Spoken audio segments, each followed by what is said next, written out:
Seguimos estudiando la carta del apóstol Pablo a los Filipenses y el día de hoy vamos a estudiar en el capítulo 3 los primeros 6 versos. Dice así: por lo demás, hermanos, gozados en el Señor. A mí no me es molesto el escribiros las mismas cosas y para vosotros es seguro. Guardaos de los perros, guardaos de los malos obreros, guardaos de los mutiladores del cuerpo. Porque nosotros somos la circuncisión, los que en espíritu servimos a Dios y nos gloriamos en Cristo Jesús, no teniendo confianza en la carne, aunque yo tengo también de qué confiar en la carne. Si alguno piensa que tiene de qué confiar en la carne, yo más, circuncidado al 8º día, del linaje de Israel, de la tribu de Benjamín, hebreo de hebreos, en cuanto a la ley fariseo, en cuanto a celo perseguidor de la iglesia, en cuanto a la justicia que es en la ley, irreprensible. Bien. Vamos a dejarlo hasta aquí.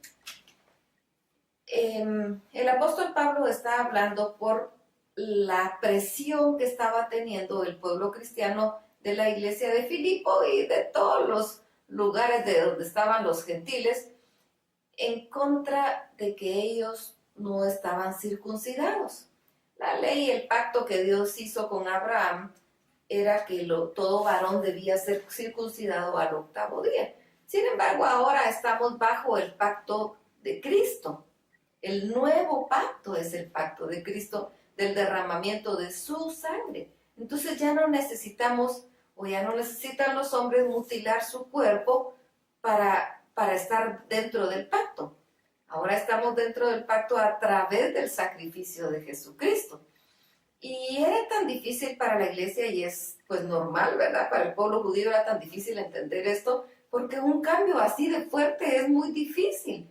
Y entonces ellos no era que fueran malos, simplemente no comprendían, porque no querían acercarse a Dios, no comprendían cómo era que ellos podían pertenecer a Dios sin pasar por esto, sin tener que circuncidarse. Era muy difícil y entonces ellos presionaban y ellos decían, como lo hacían a la usanza anterior, si van a ser judíos, pues tienen que cumplir la ley. Y parte de la ley para poder empezar era cumplir el pacto de la circuncisión. Sin embargo, ellos no querían ser judíos, ellos no iban a ser judíos, sino cristianos. Entonces era por el pacto de Cristo, por el derramamiento de Jesucristo en la cruz del Calvario. Pero ellos no entendían y entonces empezaban a presionar a los cristianos, obligándolos a que ellos se circuncidaran. Y por eso viene el apóstol Pablo de una forma muy fuerte, directa y nada ambigua a decir: guárdense de los perros, guardaos de los malos obreros y de los mutiladores del cuerpo, porque nosotros somos la circuncisión, los que en espíritu servimos a Dios y nos gloriamos en Cristo Jesús, no teniendo confianza en la carne. No es, ahora esto es diferente, les estaba diciendo. Por supuesto, él les dice, aunque si es de confiar en la carne, pues yo puedo decir que sí.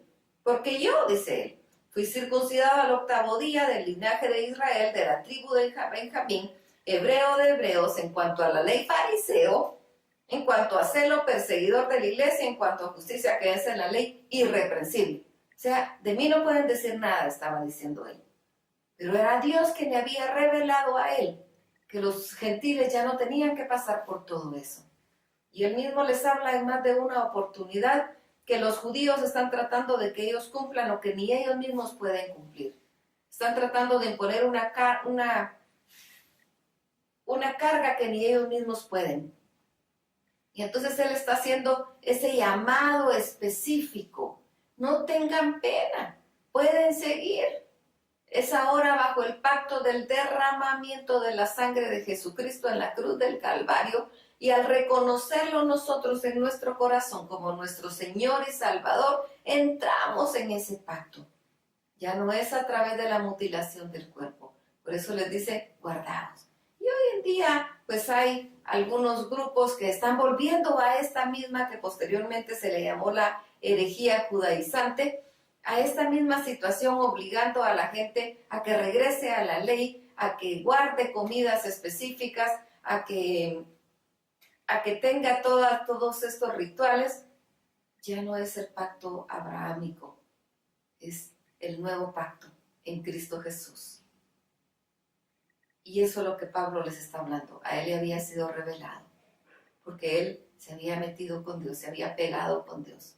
Peguémonos a Dios y Él nos va a revelar a nosotros lo que Él quiera. Así que vamos a platicar con el Señor, entreguemos nuestras vidas, pidamos perdón por nuestros pecados. Si no pertenecemos todavía a este pacto, hagámoslo, reconociendo en nuestro corazón a Jesucristo como nuestro único y suficiente Salvador, aceptando para nosotros ese derramamiento de sangre que Él hizo en la cruz del Calvario. Alabémoslo, glorifiquémoslo, bendigámoslo, platiquemos con Él las circunstancias y situaciones que hay en nuestro corazón, démosle honra, démosle gloria y pasemos un maravilloso momento con Dios. Que el Señor los bendiga.